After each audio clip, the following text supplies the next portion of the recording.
It's me, Vera, here to remind you that this is an adult podcast. That means we're going to deal with tough topics. Take a break if you need it, and be kind to yourself, because we sure won't be.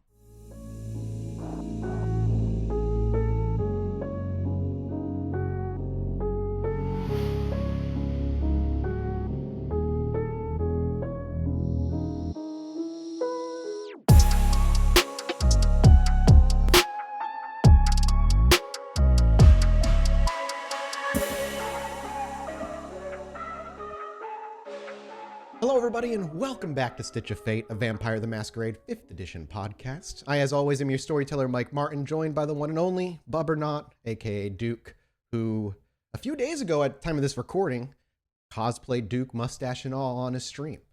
I did, in fact. I've actually gone through some recent rebranding. I'm now just BubTalks. Yeah, BubTalks. It's twitch.tv/BubTalks now. Is it twitter.com/BubTalks? It's or is that BubTalks still Bub? everywhere Cool. except Instagram. That's a whole thing. So we'll leave that out for another time. Yeah. Well, if you don't follow Bub already, please God, go follow Bub on Twitch and on Twitter, and give him your love, man. He's one of your favorite characters. He deserves it. And today we get a little one-on-one time with everybody's favorite serial murderer, Duke. It's true. I'm excited for today. We've talked a little bit about what we're going to do, and I don't want to keep us babbling about it too long. So before we dive right into it, let's a big thank you to everybody over at patreon.com/podbynight for supporting us this long. We've been doing this now for like a year and a half, which is crazy. Almost like it's nuts that it's been this long. Or maybe it's been 2 years now. It's moving. Like time is steadily sailing. Yeah, it won't stop. So, but we've been able to do it this long because of you guys over on Patreon and your direct support. Without you guys, we wouldn't be able to kind of keep going with a brand new season. We've got a bunch of new things moving forward, and it's all because of you guys. And if you're not on Patreon, it's because you're listening. And if you have any friends who might be into this kind of thing, share it with them, man. We're very, very proud of what we've done here on Stitch of Fate. And the more ears that get stuck on this drama, the better. So with that said, there's one more thing. Merch. I think there's a Die Hard Dice had a little sale going on. It might not be going on anymore, but go ahead and check it out anyway. And we have a bunch of merch, t-shirts, mugs, notebooks with characters' faces plastered all over that stuff. You can get that at our Twitter. There's a link tree there, and it'll lead you right to where you can spend more money on us. And lots of new art coming soon too. And the Patreon itself got a complete revamp. If you haven't checked out the Patreon the past couple of months, it's well worth going to check out. We've got this whole meta game going on the top of the main story where you can participate and have your own background stories happening in the same world that the game is taking place in. And you guys kind of have your own little territory disputes and whatnot. And you may or may not see some effects on the show. I can't make any promises because I don't know what's going to happen, but it's a neat way to be able to interact with the world that you've been listening to now for a couple of years. And Josh has been running that, and he's been doing a phenomenal job. He built that whole system out from Blades into Dark rules, and he's been very active on the Discord, working with everybody there to make sure everybody gets their pieces moved and decisions moved forward. And he streams once a week. Is it once a week? I think no. It's the first of every month. The first of every month. Got it. I'm actually going to be introducing my character soon. I've spitballed some ideas, and I like to build characters that are alive first before they become kindred. And it's completely appalled most people because I found most people like to cherry pick their characters. They want to build a clan first and then go from there. No. I build a human first, and this is where it gets people. I actually roll to see what their clan will be. Whoa, shit! You let the dice determine. Yeah. I did that with Ollie. I did that with Duke because I mean, think about it. Ollie could have been a Ventru, easy. Oh yeah. Ollie, and arguably is a better Ventru than he is a Nos. Oh yeah. Duke could have been a Malkavian. Duke could have been a Toreador. And this new character that I'm building for the show is how do I explain this? He's like a mixture of Fox Mulder meets Tyler Durden. Oh, I love that idea. Just those two characters alone. And he's a Toreador. He sounds like a Malkavian. Yeah, no, yeah. when you pitch it. Well, I mean, it's going to be interesting. I'm very excited. So he's a conspiracy theorist and very, very, very lively about it. Either way, without detraction, let's move to Duke. Yeah. And I'll even say one last thing is Dot also has a character for that whole thing too. So you'll be playing alongside some of the players here. So check it out. It's really cool. Okay, with that said, we've got a one-shot to do here, another peek into Duke's past. We will, we got about an hour ahead of us, so sit back, relax. We're going to go ahead and set the scene, rein things in, and see what Duke is up to in 1995. A familiar noise rises to greet our ears as our camera fades in from black. The first thing we see is the back of Duke's head as the camera pulls back, illuminating a silhouette standing in a backyard. A narrow two-story house stands before him, and the sounds that fill our ears are that of distant sirens and cars peeling down the road. You hear maybe some arguments, a couple houses down, muffled by the walls and by the sounds of the outside, but loud enough to still hear it. Good old New York. Before you, Duke, stands Luther's home, relatively recently purchased on his end a few years back. And now he's reached out to you. A message was sent along some secure phone lines, and he wishes to speak with you on this night. You don't know about what. He wasn't direct. The messages were rather short, but he had a great interest in speaking with you tonight. And as the camera finishes resting back, we see the entirety of Duke in his white shirt, khaki pants, well-combed hair, illuminated as simple silhouette against the moonlight as clouds crawl on by. Wind gusts forward, and with that wind, so does Duke's first step, crunching down on the newly dewed grass as the night settles in. You can hear the crunching as each step takes place until that last step on the concrete patio settles. Before you can even reach forward and knock as you usually do, the back door slides open, rolling loudly. And there, standing before you, is a mid to late 40-year-old man with wisps of gray hair in his beard and in his actual hair on his head. He wears sweatpants and a white t-shirt with a pen in his hand. He looks you in the eye and gives you a quick grin, but says nothing and merely motions with his right hand for you to enter. I do. Your step leaves the concrete and meets the hardwood floor of the interior, and as your second foot pulls forward and you fully enter the home, almost instantly he rolls the sliding door shut, and you can hear the gentle lock of the plastic. As you step into the kitchen, you see picture frames sat on the nearby counter and one on the small two-seater table that sits in the corner of the kitchen. As you look at the picture frame over at the two-seater table, a simple wooden table that has scuff marks and some coffee rings sat upon it, maybe $50 at the nearby Walmart, you see that in that frame is two people. One is clearly Luther, a little younger in this photo, maybe 5-10 years ago, and he sits on a boat with a little boy, who at this point in the photo is maybe 8 or 9, and they hold a fish together, clearly a bass. They both smile widely, and the large orange life vest almost completely swallows the boy whole in the picture, his head just poking above the top with this big toothy grin missing his front tooth. And you see Luther has a gentle smile on his face, but you would place it as true joy, the maybe only time you've seen true joy on Luther's face. But before you can absorb any more of that, you hear the throat clear behind you. Thanks for coming in on short notice. Take a seat. I imagine Duke pulls the wooden chair out. It grinds against the floor, and you sit properly, straight as an arrow, arms folded across the table. And Luther wanders over to the kitchen where a hot pot of coffee is just finishing. He looks back to you and, usual, or are you good tonight? Thank you, Luther. I'm fine. I'm more concerned with a bit of a cold call. I wasn't anticipating as such. As you finish your sentence, the silence is immediately broken with the sound of coffee being poured into an empty cup. That filling of liquid before the last drop hits. He slides the coffee pot back into the coffee dispenser with that noticeable click. And as he draws his coffee mug off of the table, he wanders and pulls his seat out and takes a seat across from you. Where the coffee ring sits, so goes his mug. After a long sip of excruciatingly hot coffee, you can see the steam pouring out the top of it, but he sips it without question, doesn't make any flinching noises. He bends over to his right-hand side, and you can hear some papers being shuffled in what is clearly his briefcase before a large manila folder is yanked, but he keeps it on his lap. How you been? I apologize for the cold call, and sometimes let business get away from me. I'm fine. I seem to be getting on in these modern nights. He pulls the coffee back to his lips, and he just looks at you, maintains eye contact as he sips, and places the coffee cup back down. How long have you been Duke at this point now? Remind me. 20 years, somewhere around there? Give or take. You ever miss California?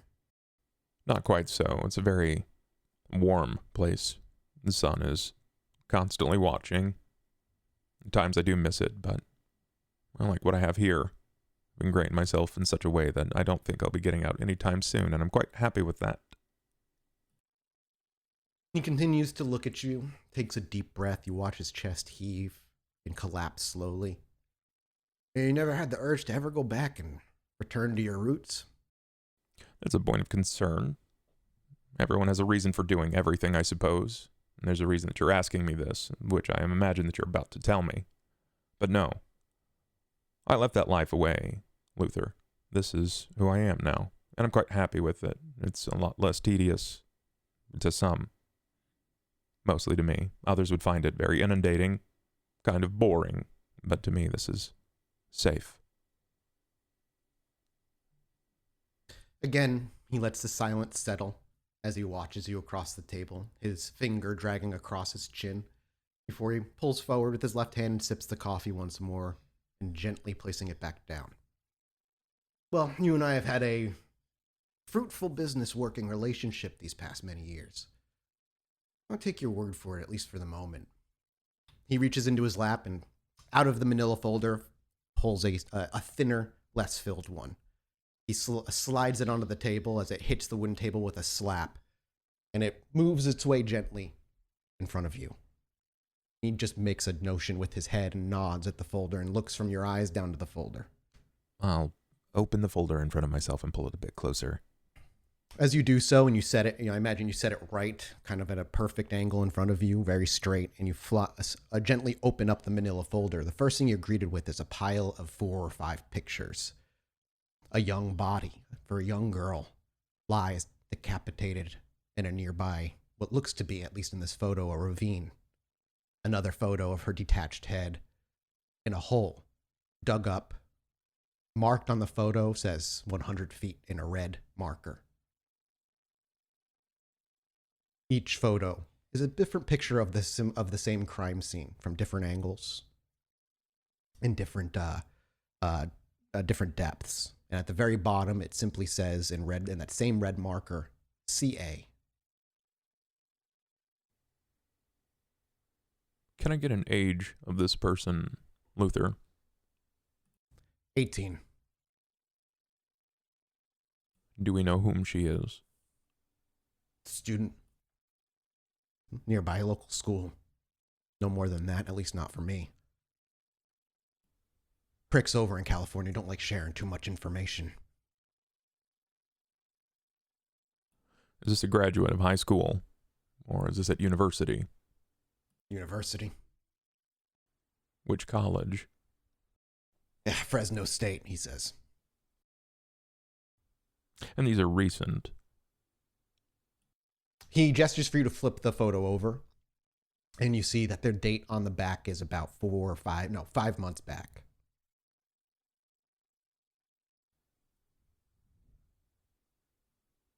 I'm not trying to make assumptions here. I just see similarities. As he says that, he pulls out the next folder, slides it across the table. I'm assuming this is much of the same. As you say that, he doesn't say anything. He just looks at you down to the folder and lets you open it. And again, you're greeted with gruesome crime scene pictures. This body, though, the head still remains on. You see it's splayed out in a giant ditch that had clearly recently been dug up by the police with little orange flags and numbers on them and police tape around.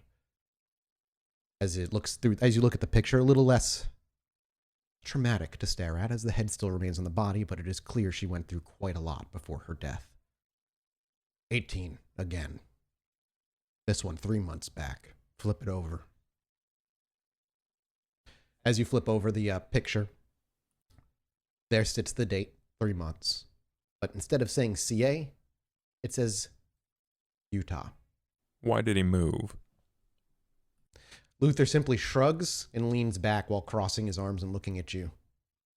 Again, separate police departments don't like working with each other. I don't know shit beyond what I've been able to pull out with aggressive diplomatic means. Speaking criminally, historically, individuals like to have a bit of a hunting zone, Luther. They say that often enough when you are robbed, it is from a zone of protection or comfort from the criminal doing the robbing, oftentimes a mile to no more than 3 miles away from their home. Comforts, things that they've learned. Whomever is doing this is operating in such a similar way. Nobody breaks the deviation. But is there another? He pulls out another folder. Again, as you open it up, another horrifying crime scene of a young girl around the same age. He simply says 19, 2 months. Flip it. And as you flip the folder over, as the date sits there, so does the initials for Missouri. Now, you've done your homework. You asked me if this, forgive me, if I had relapsed, or at least you may have suggested it. I understand your concern. I would have similar thoughts. But certainly you're better with details than not, especially after working with me for this long. You can follow a trail. And what did you learn about how I had participated in some of these violent actions?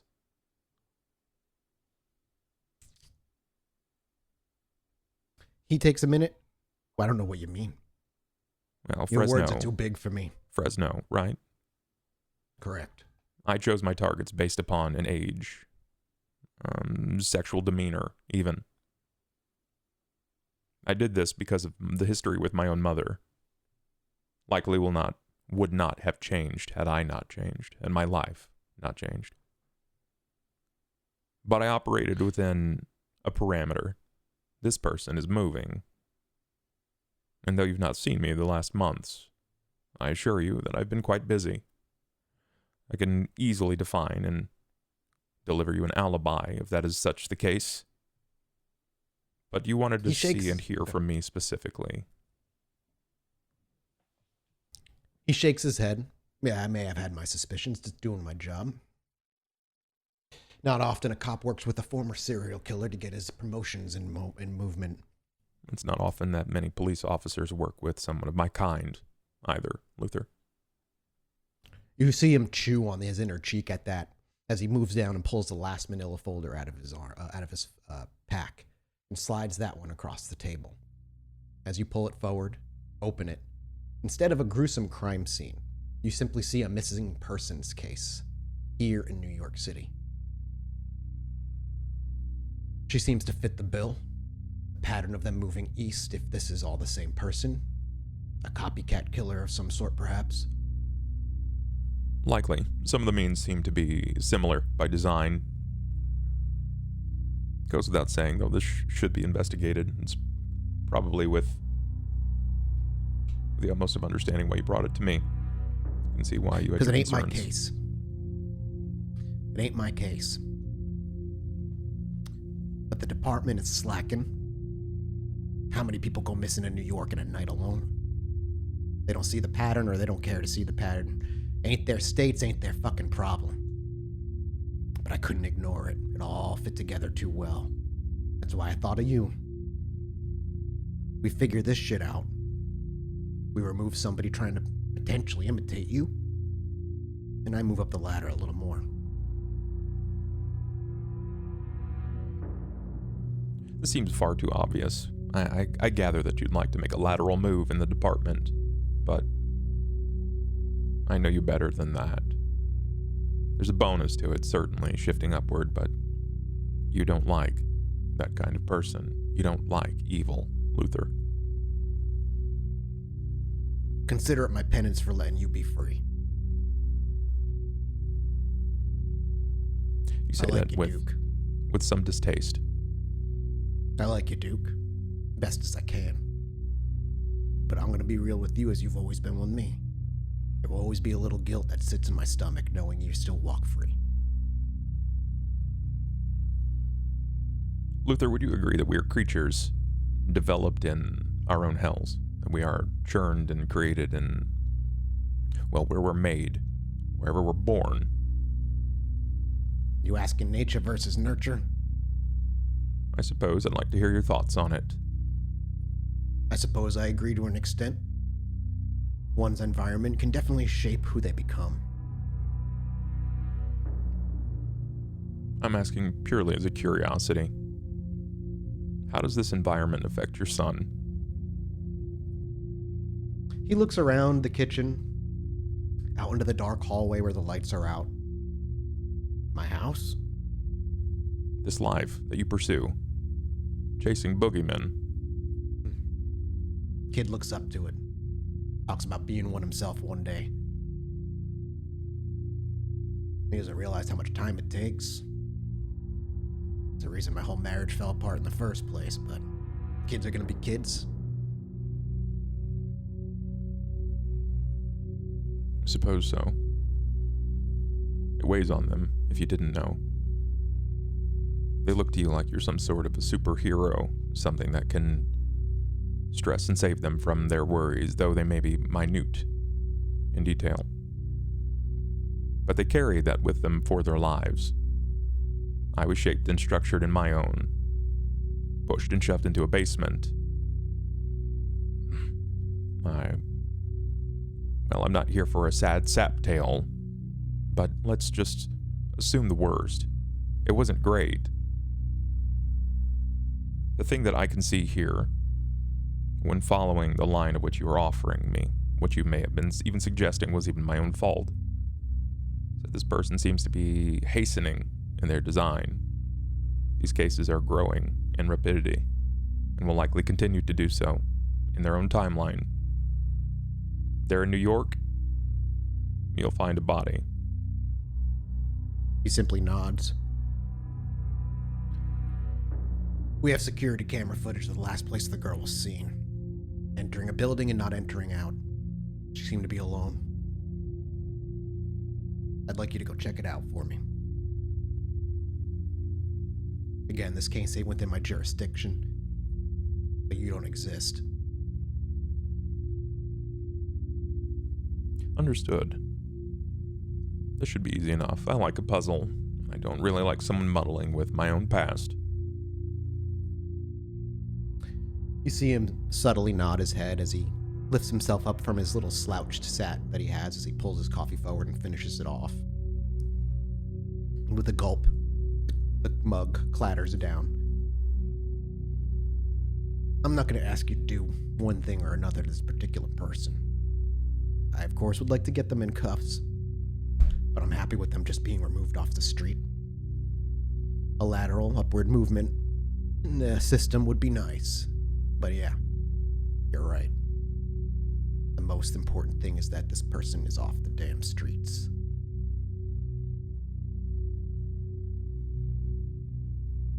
Is my word not enough for you, Luther? He breaks eye contact with you and bobs his head side to side in a thinking manner. You have never lied to me yet. Your word is as good as I think I can take it. You have to pardon me my reservations. You have to keep in mind, even though we've been together for quite a while, you're still a fascinating existence. I don't quite know how to handle whether I can fully trust what you are or not. I can't hold your feelings accountable for my history. That's a fair point. That's why I brought you in here. Yeah, I may have had my suspicions, and part of me hoped it wasn't you, knew it wasn't you, but I had to do my job. But if they are attempting to mimic you in some fashion, who better to put them away? Poetic justice of a sort. Certainly, Luther, I will look into this. I appreciate your honesty. Your candid nature has always been very inviting. And additionally, I can appreciate what you do for your son. It may not seem like much, but some of us didn't have great upbringings. But I'll do this under a simple ask. If I do this for you, I find this person, I bring them to you, or I remove them, dispatch of them from the current line of existence. I would like to do so under the ask that you spend more time with your son than not. Take a small vacation, even if it's just a weekend.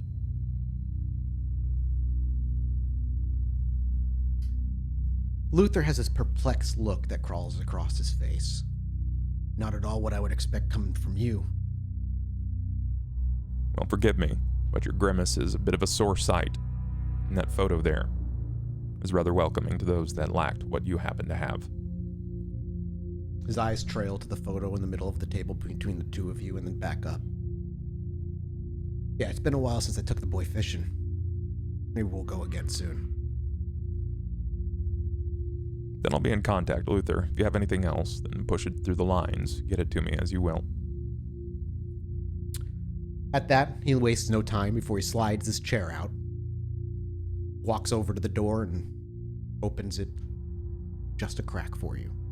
And as you walk by with your heavy steps on the hardwood floor, he reaches out his hand to shake yours. I look down, and my eyes kind of train to his, and I'll extend my hand.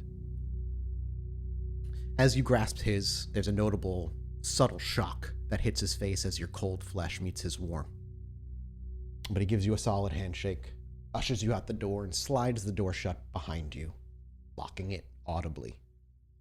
And Duke walks across the dew-filled grass with those notable crunches and disappears into the darkness. The next we see him, he's 3 or 4 blocks down, pulling out the piece of paper and looking at the address. It's not too far.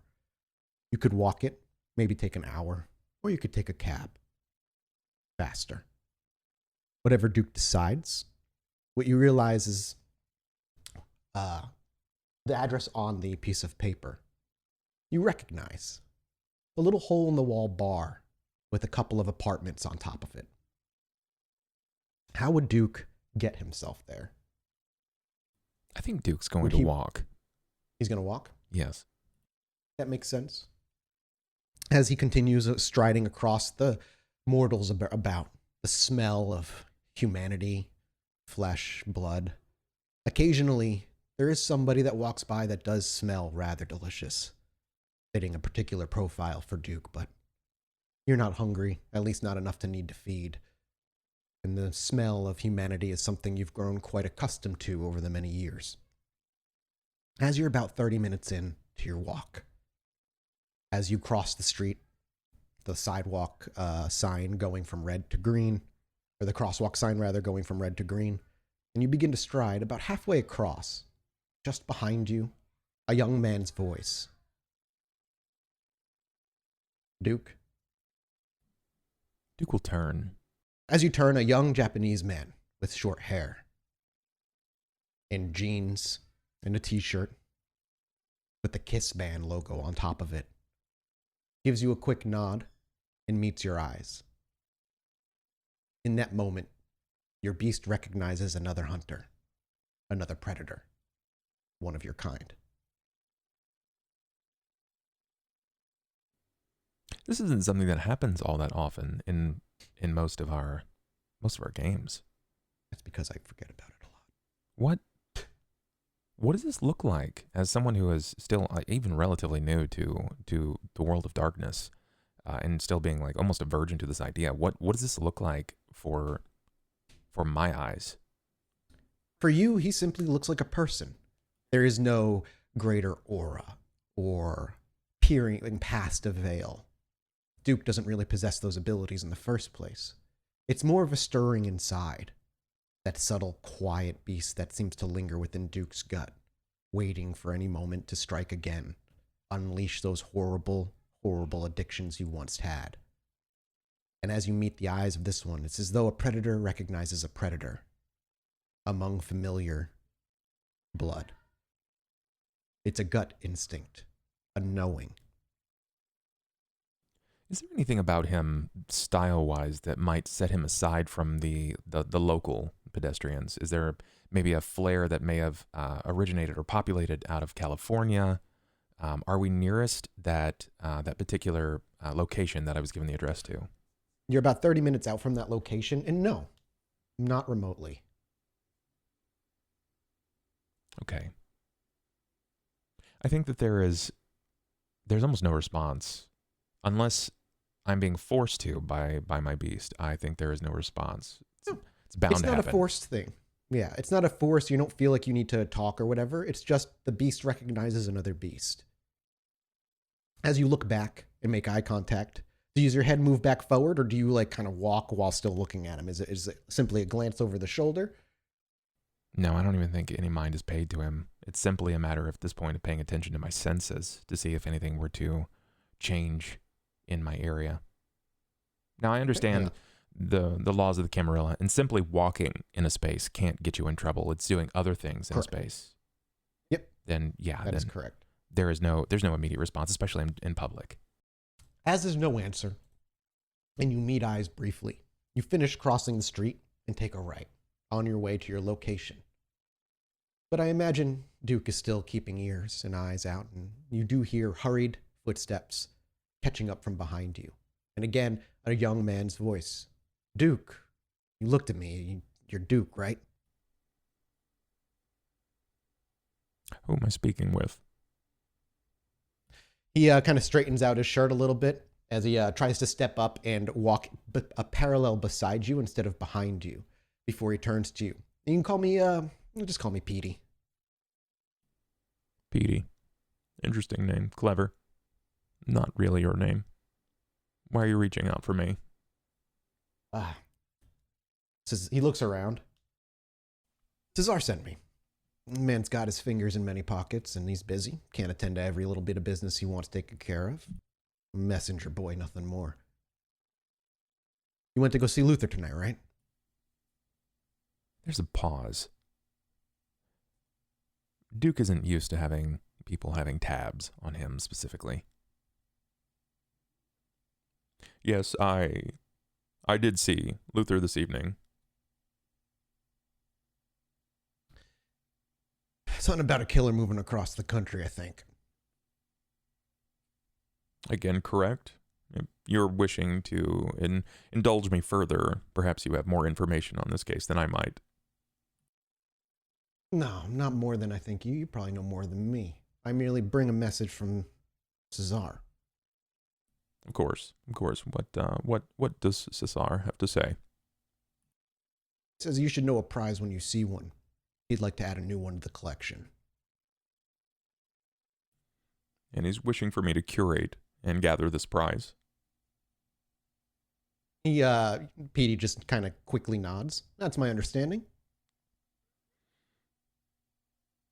It's under my control then. He again nods. I imagine Cesar has hopes on what you're going to do. But you're no longer under his wing. Very well.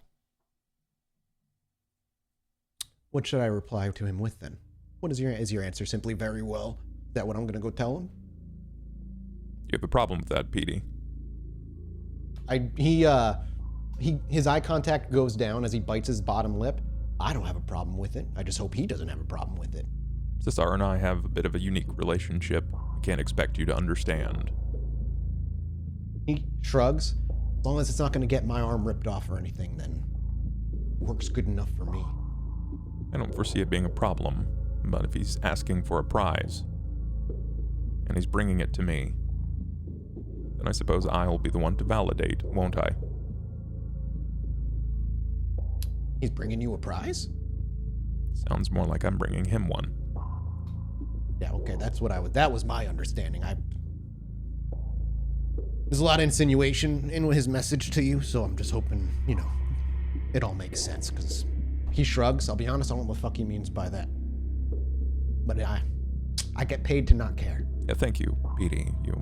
I appreciate the time. Is there a means of which I can contact you or Cesar further and faster? Once you attain the prize, meet him at his office. Very well. All right. Well, he kind of looks around confused. I just walk on. I don't say anything to him. Have a good night. And as the camera lingers on Petey, watching Duke grow blurred and distant as the camera focuses, he looks around kind of confused and then shrugs and he walks into the nearest alleyway. The camera cuts. We find ourselves about half a block away. You can see the empty mug. Just in the distance, half lit, most of its neon lights dead and not replaced. It is the address in the bar that you were sent to. And sat on top of it in this very simple, relatively older brick building are 2 apartments. The uppermost one, you can see a box fan in the window whirring away. And people stumbling out of the bar, others entering it, as it's still relatively early in New York. And the sidewalk itself is packed with civilians. I think Duke is going to just kind of monitor the surroundings for a little bit. I want to see like how often clientele kind of come and go from here. Before I make any kind of move, I also want to kind of case the surroundings. Sure. Make me a wits investigation check, as I imagine you're spending your time looking around. Yeah, I can do that. Oh, that's I'm not gonna lie, that's pretty good for me. Let's hope that it pans out. Yeah, 2. Do you want to spend a willpower or no? No, I'm not gonna spend a willpower here. For the next 10 or so minutes, Duke first sits in front of... Wow, that's an incredibly bad roll. I will willpower reroll that. 3 successes, yeah. That's actually not bad at all. So, as Duke spends 10 or so minutes, first a few minutes on the outside of the building and the perimeter across the street, simply watching the comings and goings of a singular wooden door leading into a very narrow, small bar on the inside. It has one wide window with some bars in the front, and you can see a stretch of stools that go across a long bar with a couple of open tables, or rather a couple of 2-seater tables fit where it could be in that narrow building. Every seat seems to be filled and people are chatting, watching sports on TV, and having generally a good time. Over the course of the night, almost as soon as seats empty, at least at this point, which is like 10 to 11 o'clock at night, every time a seat empties, it seems to be filled, almost instantaneously. And it makes sense. While they're not selling the most delicious or fancy drinks, this is a place to drink cheap. Once Duke is satisfied with the understanding of the clientele, he crosses the street. You walk the length of the sidewalk and then back again, and slip into the small little narrow alleyway between the bar and the nearest building, another brick building that is only 2 stories. In the bottom is some sort of computer repair shop. As you pass through to the alleyway, a few people still straggle around on the outside, but the alleyway itself is empty. And as you turn left, around the bar is a building. There you see a door, metal, with a small window. As you walk up and you peer into the window, you see a stairwell leading up the stairs, and a back door clearly leading to the back end of the bar. If you take a quick pull or jiggle, it is clearly locked. But there doesn't seem to be anybody meandering out here. Even as you glance into the windows, even on the back end, this time on the 2nd floor, this is where their box fan sits. You can hear that loud whirring as well. Clearly people are home in both apartments, but movement is not seen. The smell of sewerage and beer permeates your nostrils the further you wander into the back of the building. Then deeper I go. It's time to make a move here. I'll enter the facility. It is locked, so how do you wish to enter? Are you going to dex larceny, or are you going to, strength brawl? I think I'm going to dex larceny. Give me a dex larceny check. Would you like to roll a rouse check and add 2 dice to this? I will. Yeah, I will. Okay, you get a little hungrier as your hunger goes up to 2. Oh my god. Every dice you rolled was a success. Not critical, unfortunately, but you don't need critical when you roll 6 straight successes. So does Duke have a lockpick on him? How does he go about popping this lock? Describe it to me as Duke slowly and patiently, stoically approaches the door. Well, everything's about leverage. And he doesn't probably have a studious kit here designed to kind of pick locks, but I imagine that Duke probably has a series of cards, think like a credit card of varying thicknesses or densities. And everything's about leverage. So he probably uses his weight, shifting that point just enough on the handle so he can get a bit of a grasp. And then he wiggles the card into the actual jam itself before just with slight tug and wiggle, opening the door. You hear a gentle pop as the metal slides against itself. And as the card comes loose, so does the door along with it. We see Duke patiently put his card back away in its proper belonging, right in the wallet. And as you walk into the back end of the building, I imagine right behind you, your right hand grasps the door handle and gently shuts behind you, muting the outside world instantly, and instead filling your ears with jovial drinking and cheering at the football game that they're watching, or the baseball game that they're watching since it's summer. The stairs to your right are wooden, old, probably as old as this building has been here. Sincerely looks as though it's probably seen a couple of repairs over its years, as different color wood seems to be on a few different stairwells. But do you simply start walking up them? Yeah, no, I think I will. Okay. With the first step, the wooden stair underneath your 6'9" frame creaks. And another step, and another step. Up you crawl. About 10 steps upward, you hit that first story. And the first door. A simple wooden door that has no number on it. These aren't proper apartments, so to speak. But as you stand in front of it, I'm curious what your action is going to be, as you could go to the second floor or you could stay here. I think I'd like to see the second floor if I can. Again, just Sure. kind of engaging in the surroundings. As you crawl up those stairs, further and further muted does the bar sounds melt away. Creaking stairs once again rounding the corner, heading up to that second floor where another wooden door with a rusty metal handle sits before you. You can hear on the other side what seems to be a faint TV, only just barely audible over the bar noises 2 stories down. Okay. How many windows are there? Are there windows in this hallway? Not where you're at. Okay. So it's just the singular door. Mm-hmm. The door, and then if you turn around behind you, there is a metal ladder that leads up to a hatch that leads to the roof. Okay. I would first like just to see if that door handle is locked. If I'm getting any kind of resistance, I'll stop. The door handle gives you no resistance. However, if you try to push it open gently, there's clearly a deadbolt on the other side. Okay. Okay, then to test the ladder and the roof entrance. As you move up the ladder, it too is locked. You can actually see, as you push it open rather, it opens just a crack, and you can see the latch has a padlock on the outside. Okay. Meaning there has to be another way to get up there, as it's padlocked from the outside. Probably a ladder, or maybe a fire escape. I look for a fire escape then.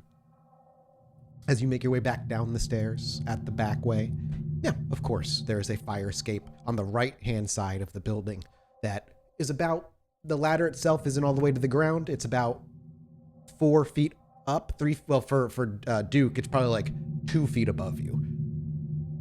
Okay. With a little hop, you could probably make it without much issue. Sure. I'll just reach up to kind of grab this. If I have to hop, then so be it. We're not going to make you roll. It's just barely out of reach, and with a little bit of a tip, you're able to grab that bar, and with your vampiric, unnatural, undead strength, hauling yourself up with your arms is very simple. Before long, your feet meet the ladder, and as you pull up and over the side, you can quickly start walking those stairs.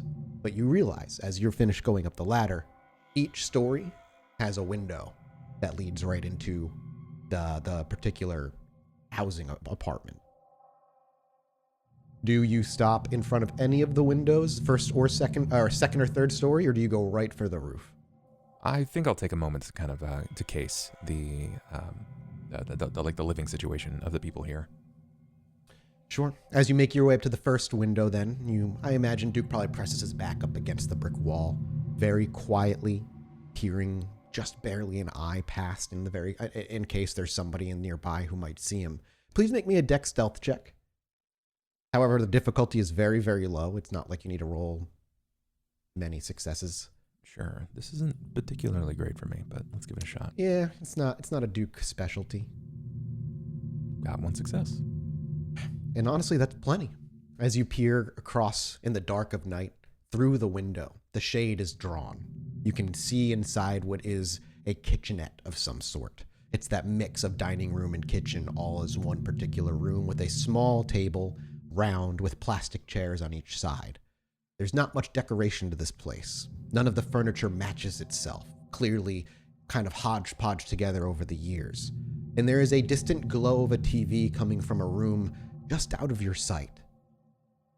Beyond that, the apartment itself seems completely dark. But mostly in order. Seems to be. Okay, then I'll move to the next window. As soon as you get to the next window, the shades are drawn. The second story window, if I can. Yeah, that's what I said. The next window up is as you get to that window, the shades are drawn. Then roof access. I'd like to see what we have up there. As you climb up to the roof, can I get another wits investigation check? Of course. 3 successes. Would you like to willpower 2 of those dice, or are you happy with 3? I'm happy with 3. Okay.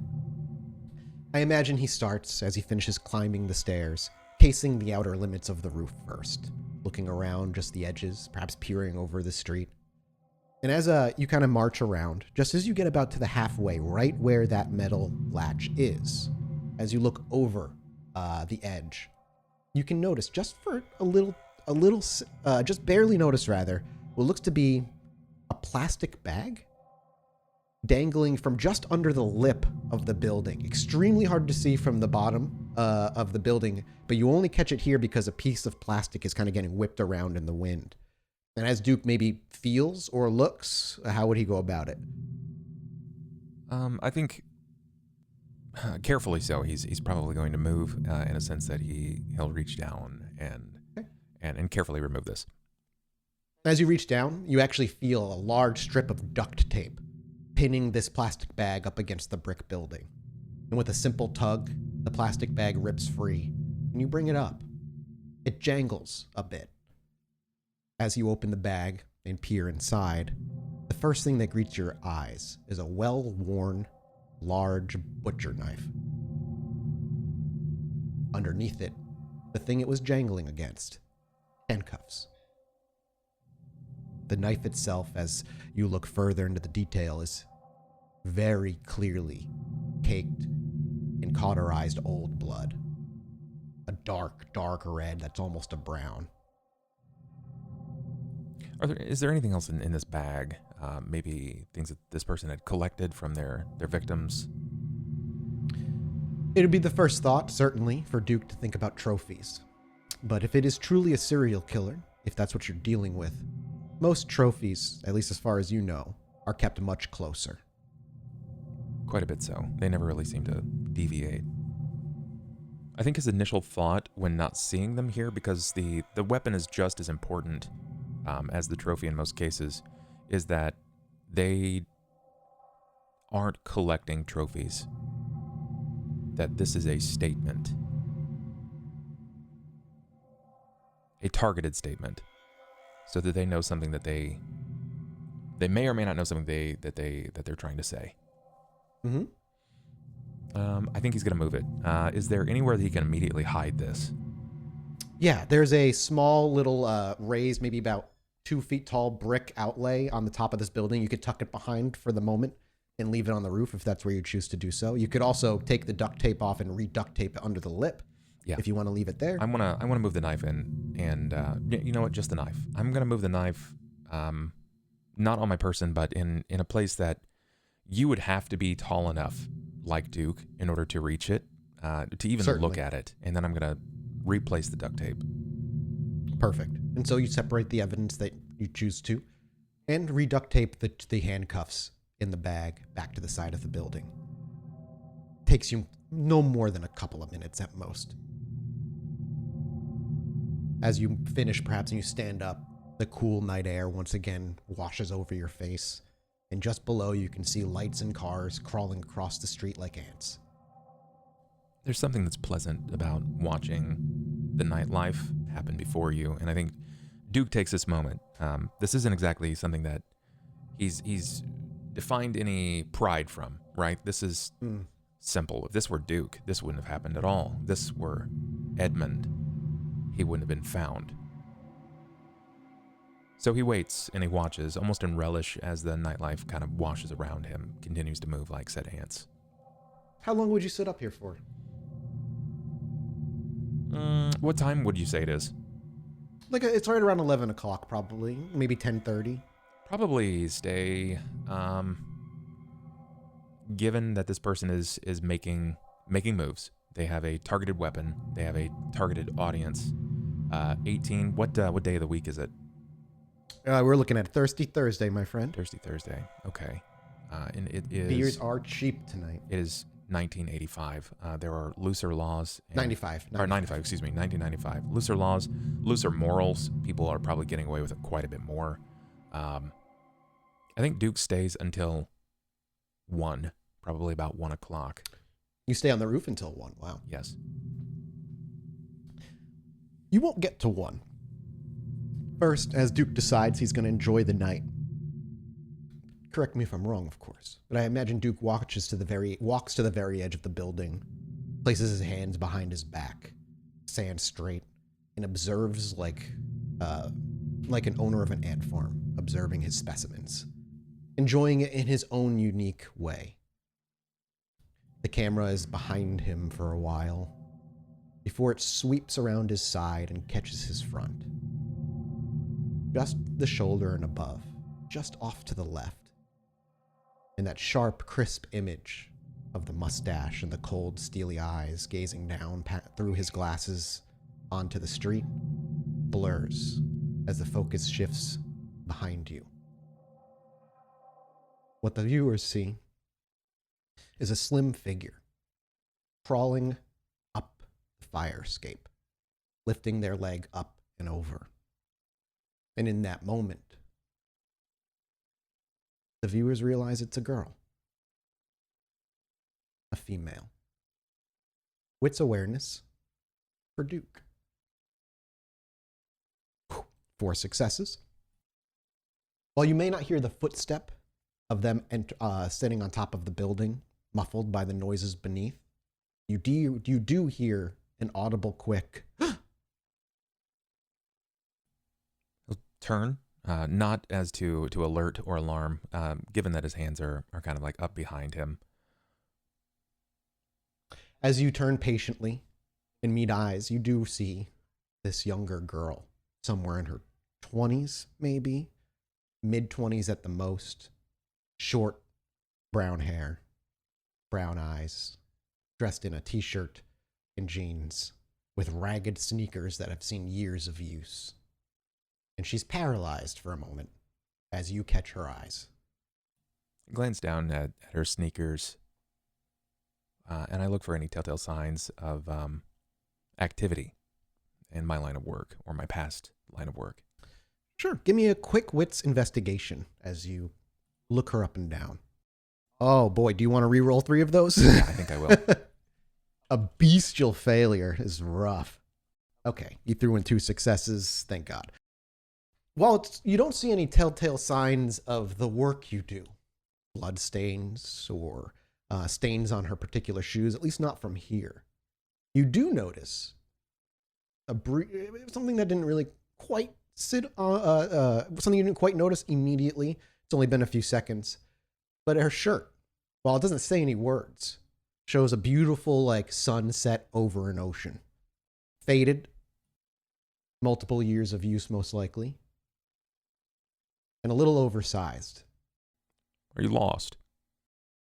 The question almost catches her off guard. She takes a deep breath and looks around rapidly between you and the different sides of the building. This isn't your space, is it? I'm sorry if it is. I occasionally like to come here to peer down at the world changing around me. I've never seen you up here before. I live here. It's mostly at night, often later than not. I guess it's possible I missed you. I do enjoy coming up here and hanging out at night too sometimes. You don't live here. You friends with No, I don't live here. I live the south side of town. This is just an old hangout of mine. Originally from California. You say that, and you watch as her eyes very clearly widen. She seems to try and gain control over her composure, and for the most part she does. But the telltale signs are too obvious for you of surprise. Oh, California, I hear it's beautiful. Oh, it's gorgeous. It's gorgeous. It's a wonderful place, especially when you finally find your comforts. She takes a couple of timid steps forward, bringing her a little closer to you, as she seems to be really looking at you now in a way she wasn't prior. Her eyes don't dart to the left or the right. She seems to maintain eye contact. What's your name? Why? You seem to be staring at me rather intently so, and I'd rather address you by your name than as opposed to calling you girl repeatedly. Yeah, sorry, you look familiar. Oh, I get that a lot. I promise. I used to play basketball. You see her kind of chuckle very, very lightly. You can call me Jamie. Jamie. Cute name. Thanks. Can I ask you a weird question? Well, I suppose it's just us up here, so it shouldn't be a problem. Are you? It's you, right? Sorry, I don't Isn't it? know who. Am I whom? Come on. Unless I'm crazy. She looks around and takes another step forward in a lower voice. Kemper? That's the one that I get a lot. Everyone says I look just like Kemper, spot on mirror reflection. So no, then Are you let down that I'm not Mr. Kemper? I'm sorry. My apologies. I'm a little mixed up. Enjoy your night. Enjoy New York. It's a beautiful. I love watching people mill about at night. They're fascinating. But I've got work to do tonight, and I'm just gonna head. I'm gonna head back. Have a good night. And she kind of gives you a timid wave and makes her way over to the fire escape. I'll turn as if I'm focusing elsewhere. But before she hits that fire escape, I'll call back out to her. Jamie.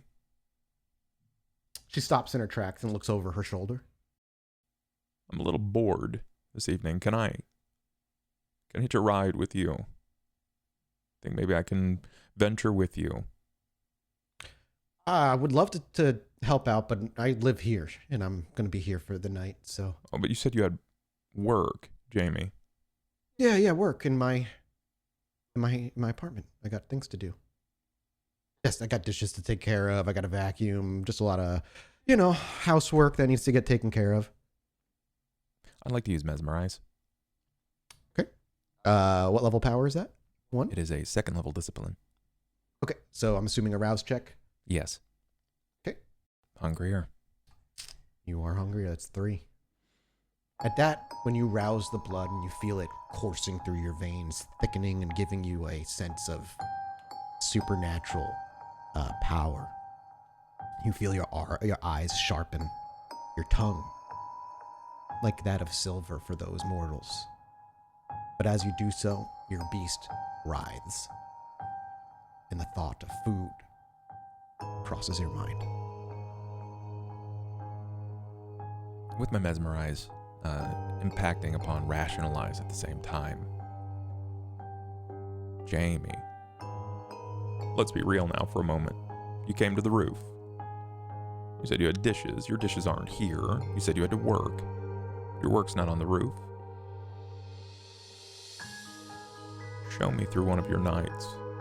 On a night like tonight. And perhaps I'll let you in on a secret. She seems to settle the tense feeling around her. You watch her shoulders drop. A heavy sigh exits her mouth. And she genuinely loosens up. Yeah, you know, you would be a good fit for this. You look so much like him. Here, look.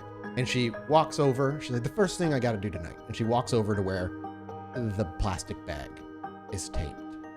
She reaches down as she drops down to her knees, fiddles to reach it for a little bit as she's much shorter than you. She's about 5'5". And with a tug, you hear the plastic bag rip free from the duct tape. She kind of pulls it forward and opens the bag, and she looks immediately confused. I think there was something else. Where's the knife? She looks around. The knife. Yeah, I like to keep my tools up here for safekeeping. Oh, so that is yours. I was expecting someone quite a bit different than yourself. She gives you a confused look. Well, I figured that someone would come up here eventually looking for tools of their trade. California. Utah. Missouri. A hunter recognizes a hunter, Jamie. I was right, wasn't I? I never said you were wrong. I can't believe you found me. I was hoping you'd see it, hoping you'd notice. I know you weren't in California, I heard rumors you maybe went east, and I was gonna head to Boston next. Well, I'm here. I no longer go by the name of which you recognize me as. Okay, I'll call you whatever you want. Ed's fine. Ed works just fine. For you. You see what may be nerves overtake her. She nods very aggressively. You see and feel, you can see her chest heaving more rapidly as she takes in more breaths before she places the bag on the ground. I want you to do it to me. What exactly, Jamie? The very thing I've been trying to get your attention for. I need you to say it, Jamie. I need you to kill me. I want you to. I want to be your last victim. The one nobody knows about except for you. The one you always think about. What would you say, Jamie, if I already had a last victim? One that no one knew about? No one had the motivation to find you. I deserve it. And you thought that I'd be here? I didn't know where you'd be. I was just going across the country hoping you would find me at some point. I'd get lucky enough that I got close enough that maybe you saw my gifts. Gifts? The ones that, yeah, you said. California, Utah, Missouri. You realize that gifts come bagged, oftentimes with bows and ribbons. Oh, they kind of got bagged, right? Later. I know they found them. Funny.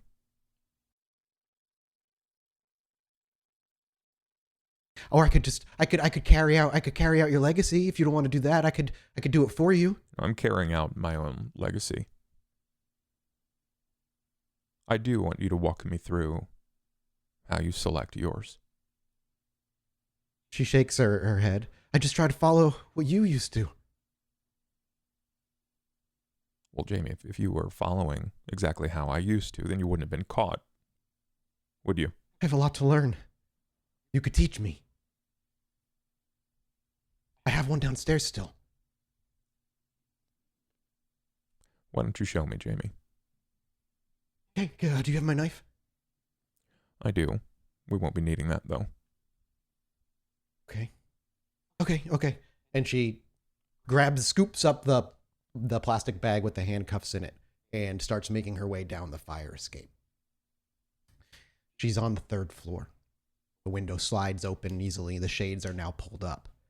And as you look inside, you can smell just dirt, filth, and she quickly slides on inside. As you follow, you realize this place is bereft of furniture. There's a mattress on the ground nearby, and some canned foods and instant frozen meals opened and used, tossed in the corner of the kitchen. But you can hear what sounds like a muffled groaning or moaning coming from the nearby room that the door shut. As you enter and pass her, she turns around and shuts the window behind you, locks it, and draws the shade. How'd you find her? I mean, college kids always end up going out with fake IDs. It's easy. Especially in a place that sells cheap beer. And how did you select this one? She's got long brown hair. Those brown eyes. Freshman. Sounds a lot like yourself. She nods. I'm out of college. I'm past the point you would have picked. But I can earn it in other ways. Show me this young woman.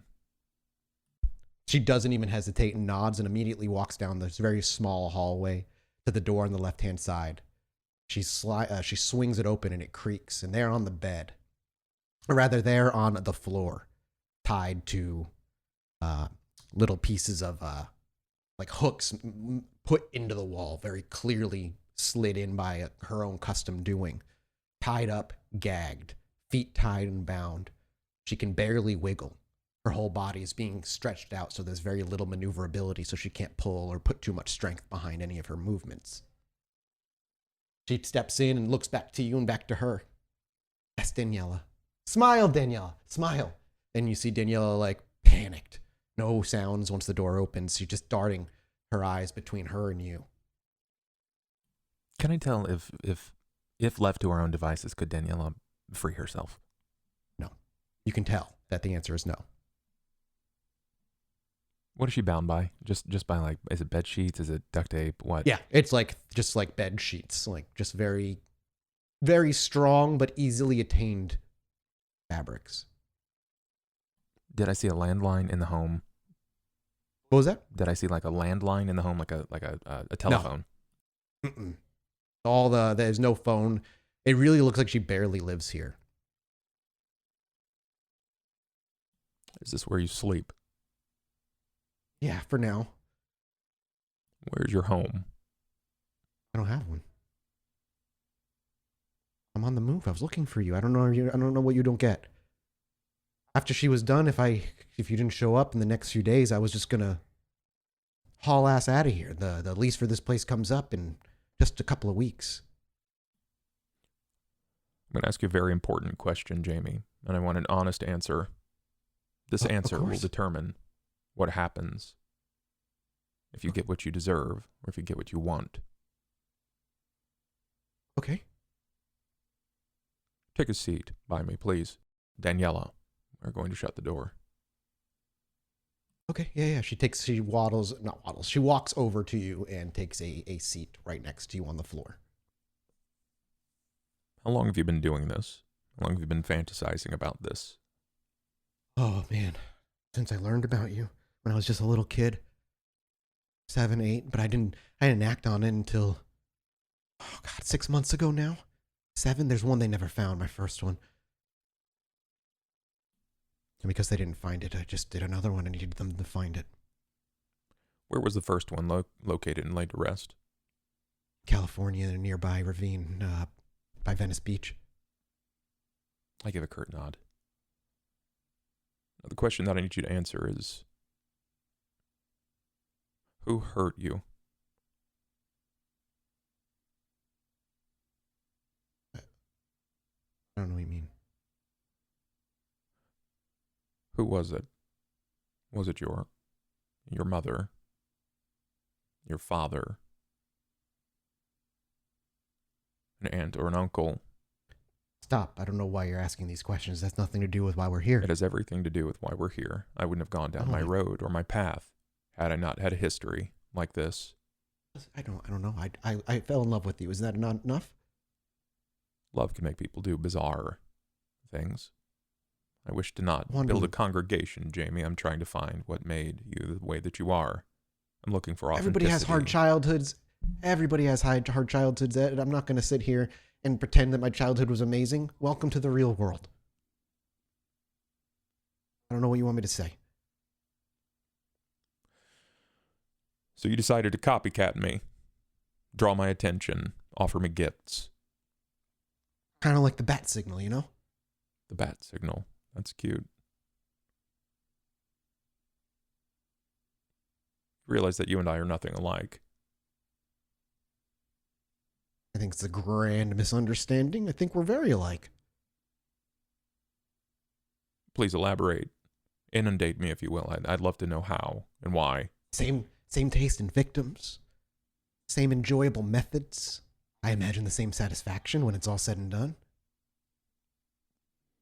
Is a rush unmatched by anything else. It's intoxicating.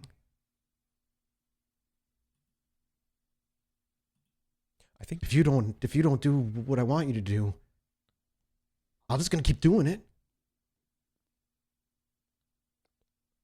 I think Duke is probably noticeably upset by this. It's not something where he clenches fist. He doesn't white knuckle. It's a matter of the brow is furrowing, and you can probably see just under the horn rimmed glasses, you see the tops of his brows as the eye slits lower. Extremely subtle and something that she does not pick up on. But the camera focuses heavily on it, and our listeners and viewers see it clearly. And what's the point, Jamie? You wish for me to kill you, but what then? I have exactly what I want. I go out the way I've been dreaming of for years.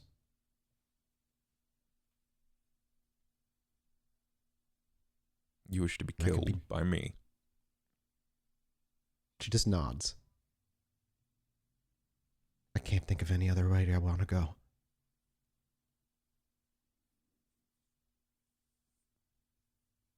So you're making an offering then? Yeah. That's a good way to look at it, I guess. Jamie, have you heard the saying about flattery and imitation? Isn't the best form of flattery? I think most do. They say that imitation is flattery, and it's the best form. I find imitation shallow, monotonous, and lacking creativity. It also lacks a message. You're simply yearning for one to look at you. You're asking for your gold star, your back pat, receive your accolades and applause. You've not received my flattery. You watch as she physically, that hope and joy, with each word that slips your lips, cracks more and more. To sadness and confusion and a clear frustration. I don't know. What? That's not how this is supposed to go. That's not how this is supposed to go. How can you not see what I've done for you? What you've taught me? I've read all your files. I know there's somebody else in that jail that's not you. I knew you were out there. My hunch. I look down at her. I compel her. Don't move. Wouldn't think of it. I walk to the door, and I lock the door and make sure that it is locked.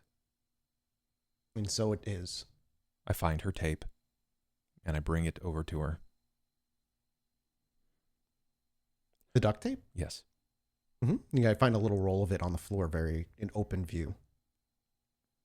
What do you see this as, Jamie? Tape? Is this a tool? Is this a means to an end? Yeah. Again, a striking difference. I don't understand. Now that I found you,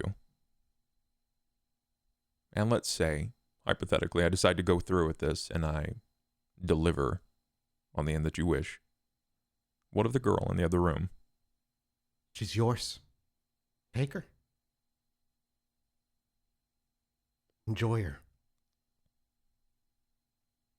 Remember who you are. I recollect in the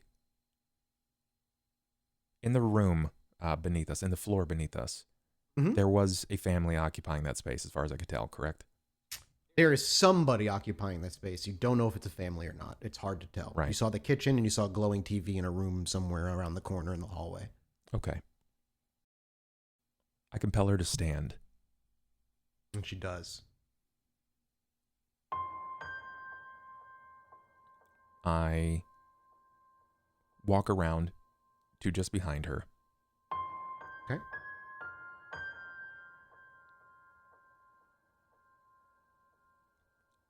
Her eyes trail you, but she doesn't turn with you. You actually can see, as you walk behind her, goosebumps as the hairs on her arms raise. I lean down, just to the point at which you can feel the presence of someone kind of like lurking over shoulder, daunting like a gargoyle. And I tell her that she won't move. You won't move. You'll accept your fate then. That's just a very subtle nod. I'm going to feed from her. Interesting. Now, she is not your choice of victim. She's not. So you need to spend a willpower. This is a forceful feed. Yep. Mm-hmm. More than that, I'm going to feed her down to the lowest point before death. Okay. Willpower to hold the blood down. Yeah. Let's see here. The blood as it hits your tongue is wretched, bland, almost tastes like sewerage itself, perhaps taking on the taste of the smells around you. You don't do this often. As your teeth sink in, you feel her whole body loosen up as she lets out a large gasp. And as you drink your first point, it's hard. There is a genuine struggle for you to take it down. And for a minute, you think you're going to regret it. This is not quality. This is barely sustaining. It'll do for now, but your beast reminds you, next time, it gets what it wants. And another point, and one last point. Well, that would bring you down to 1 at 2, but you take 3 regardless because you want to bring her down to just barely above alive. Yeah. And you feel her slip into unconsciousness. A faint heartbeat below your lips. You can feel she's still alive. I'm going to lower her. You do so very quietly. I'm going to make sure that I remove any presence of me in this place immediately. I'm going to unlock the window, lift the blinds. I'm going to go back up to the roof and fetch the knife. I wish to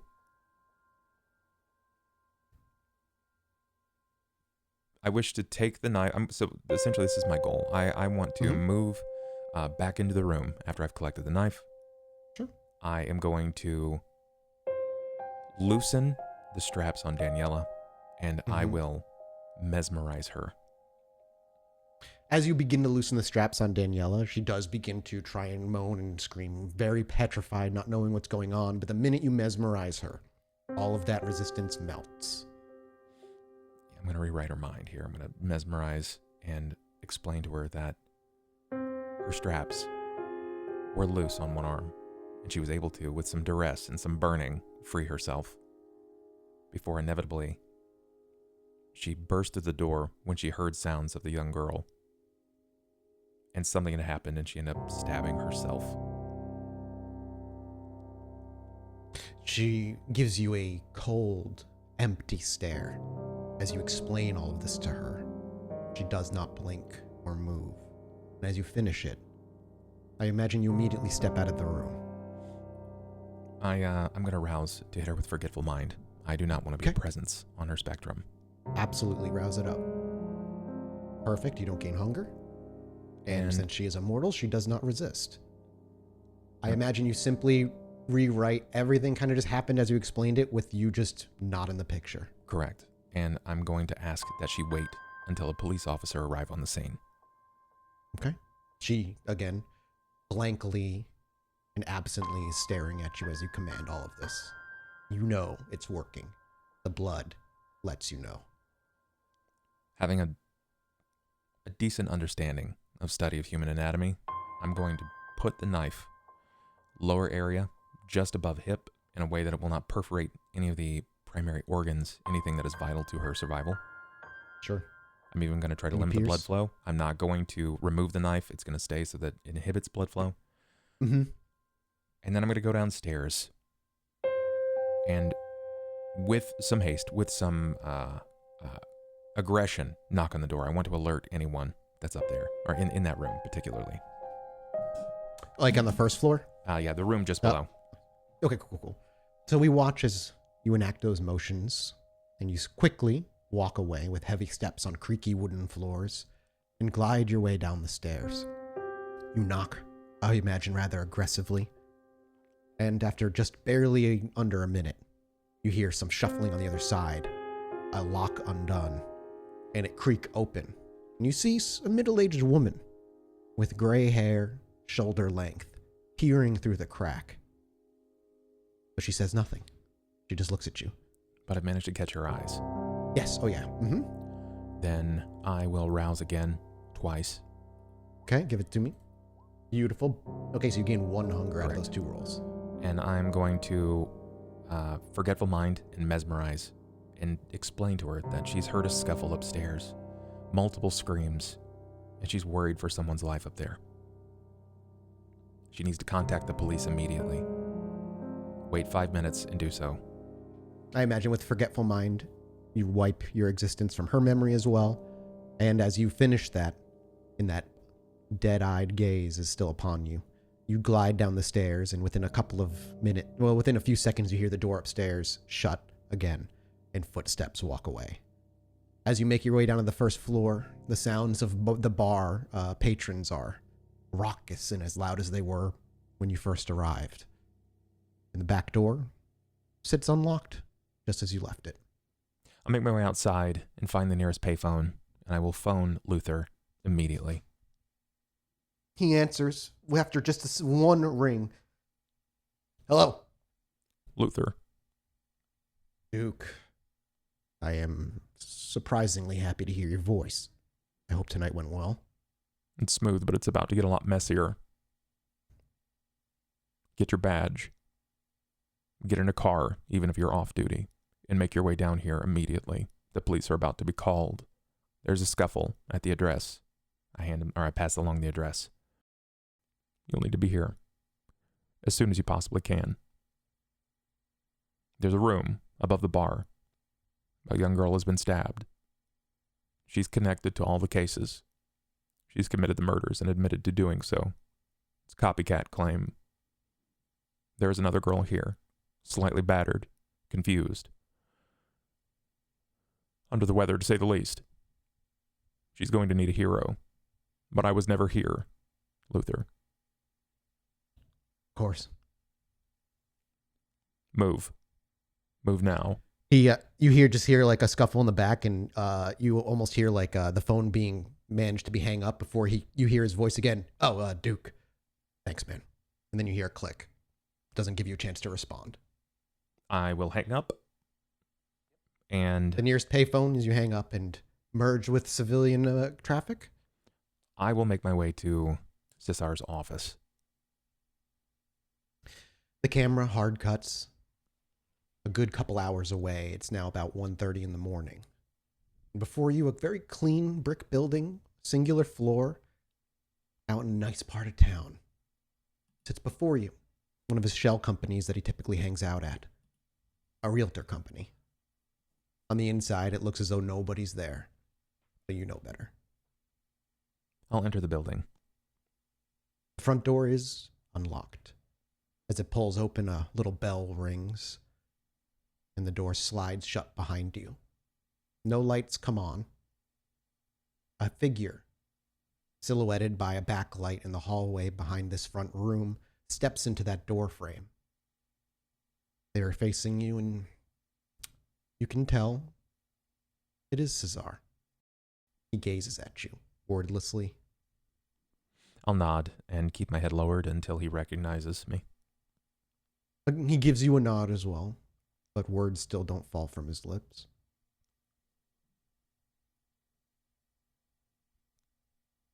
Petey informed me that you wished that I had seen to something.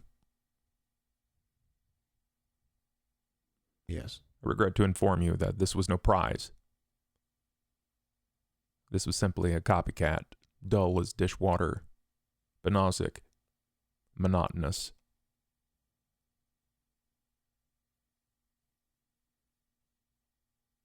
They simply had a message. They wanted me to kill them.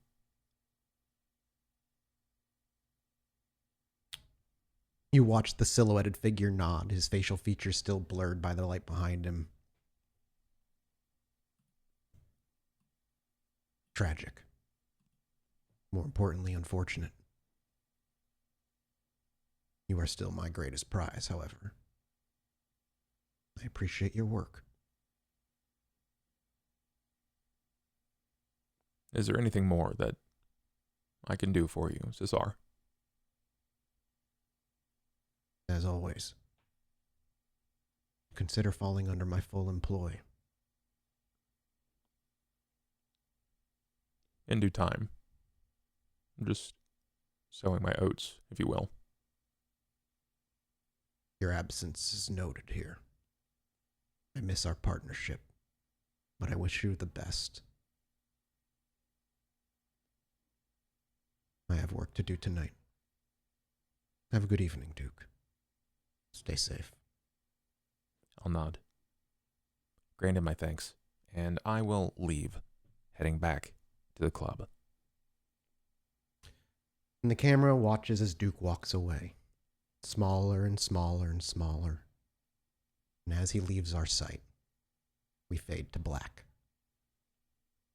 Thank you so much, everybody, and we'll see you in the next one shot. Goodbye.